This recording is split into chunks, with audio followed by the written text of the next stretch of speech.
Oi, tudo bem? Vamos continuar? Estudaram? Estão começando a entender melhor as coisas?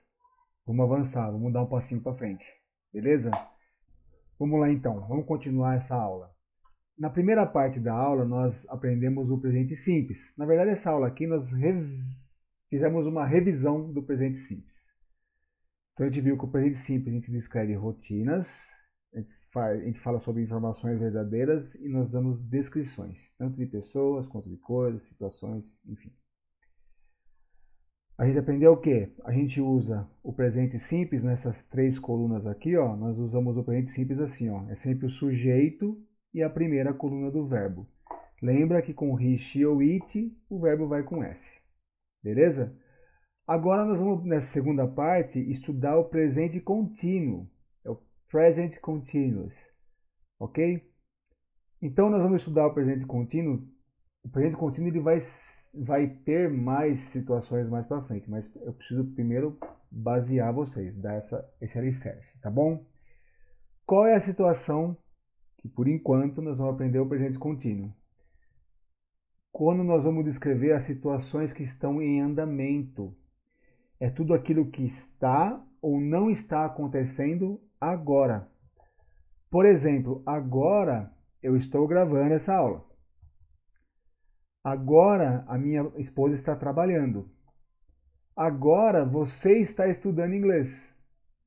Você não está dormindo. Os meus pais estão assistindo a TV. Então, tá vendo? Tudo que está ou não está acontecendo agora. Eu tenho a minha rotina. Eu gravo aulas. A minha esposa tem a rotina dela. Ela trabalha. Você tem a tua rotina de estudar. Nós dormimos. Meus pais assistem TV. Mas agora eu estou gravando, agora ela está trabalhando, agora você está estudando, agora você não está dormindo, acorda aí. Agora meus pais estão assistindo televisão. Percebe? Essa é a diferença. Deixa eu fazer uma pergunta para vocês aqui, ó. Olhando essas frases aqui, ó. Eu estou gravando essa aula, minha esposa está trabalhando, você está estudando, você não está dormindo, meus pais estão assistindo TV. Você pode pensar assim, ó. Em comum, eu tenho aqui, ó, o ando, ando, ando de novo, né? Indo, assistindo, dormindo, ok? Vamos colocar uma com endo, por exemplo. Eu, minha mãe está comendo bolacha. Certeza. Ela está comendo bolacha. Minha mãe gosta de bolacha pra caramba. Ela está comendo, né? Sei lá, viajando na maionese, né? O Bono do U2, conhece a banda do U2? Conhece o Bono Vox? Bono Vox está compondo uma música nova, uma canção, uma música nova, ondo. Então olha só. Então você pode falar para mim assim, ó. Em comum nessas frases, todas elas têm ou ando, ou endo, ou indo, ou ondo. Beleza? Beleza, tem razão. Mas olha só. Verbo to be. Eu estou. Verbo to be. Minha esposa está. Verbo to be. Você está. Verbo to be. Minha mãe está. Verbo to be. Você não está. Meus pais. Verbo to be. Estão. Bonovox está. Todas as frases de presente contínuo eu uso o verbo to be. Não tem jeito. Pensa comigo, tem jeito de eu falar assim, ó, eu gravando essa aula? Não dá. Ou então eu falo para vocês assim, ó, eu estou gravar essa aula? Também não dá. Eu preciso dessa combinação. Eu preciso do verbo to be mais um outro verbo com ando, endo e indo, ondo, tá bom? E aonde eu vou encontrar o verbo com ando, endo e indo, ondo? Na nossa tabelinha de colunas, nós temos o verbo, aí nós temos a primeira coluna, que a gente usa para fazer o presente simples, tem a segunda coluna que a gente vai usar para fazer o passado, usa a terceira coluna que a gente vai usar para várias outras coisas que por enquanto deixa quieto aqui. Eu vou incluir uma coluna agora para vocês aqui, ó. Eu vou incluir a quarta coluna. A quarta coluna é exatamente onde a gente vai achar o ando, o endo, o indo e o ondo. Por exemplo, aqui, ó, eu tenho o verbo to work, trabalhar. Então a primeira coluna eu sei que eu tenho work. Só que quando eu falo he, she ou it, como é que eu falo? Works. Beleza. A segunda coluna, por enquanto, não interessa pra gente. Vamos direto lá para a quarta. Ó, working. O ando, o endo e o indo e o ondo é quando eu acresço esse verbo de ing mais o verbo to be. Por exemplo, aqui, ó, estudando, to study. Então eu sei que na primeira coluna ele fica study, mas quando eu conjugo o verbo com he, she ou it, como é que fica? Studies. E na quarta coluna? Studying. Percebe? Minha mãe está comendo. Comendo, eu uso o verbo eat. Primeira coluna, eat.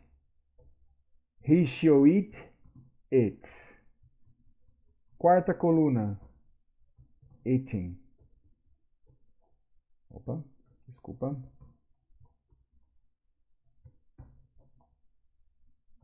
Dormir.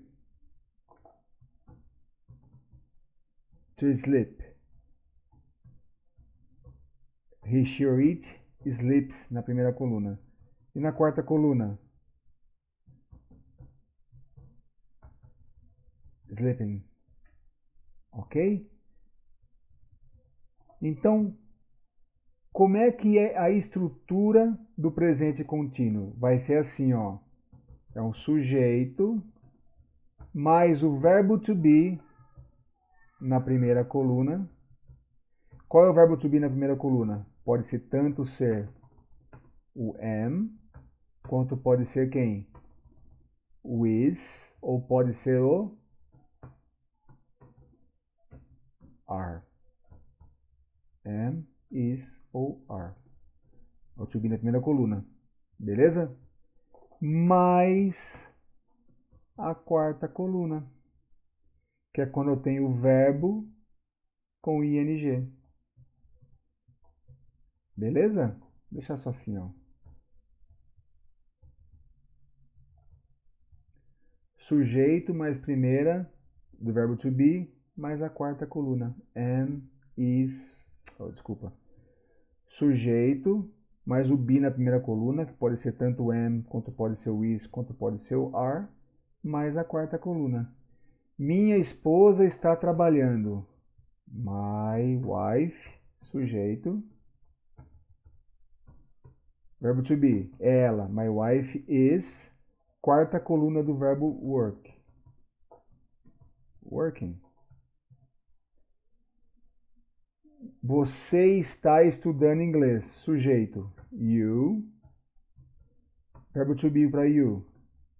Are.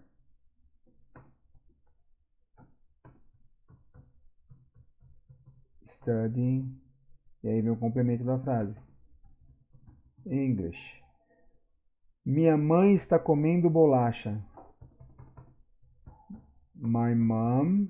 Sujeito. Verbo to be. Is. Verbo na quarta coluna. Eating biscuits. Ok? Então, deixa eu dar uma breve revisadinha aqui no que nós acabamos de ver. O presente contínuo nós vamos usar para as coisas que estão acontecendo ou não estão acontecendo nesse momento. São as situações que estão ou não estão em andamento. Então, o que eu estou fazendo agora? Gravando uma aula. O que você está fazendo? Estudando inglês. Os meus pais estão assistindo televisão. Minha mãe está comendo bolacha. Tudo o que está acontecendo agora. Como que a gente vai fazer a estrutura disso? A gente vai usar o sujeito, mais o verbo to be na primeira coluna, que vai ser am, is ou are, mais essa quarta coluna aqui, ó, que é o verbo com ing. Tá bom? Calma, a gente vai entender isso bem. Assista esse pedaço de aula de novo, que no próximo pedaço de aula eu vou ensinar vocês a colocar o ing no verbo. Tem algumas regrinhas, tá bom? Mas é simples. É o sujeito mais o be mais a quarta coluna. A quarta coluna nada mais é que o verbo com ing. Tá bom? Vejo vocês daqui a pouquinho. See you. Bye bye.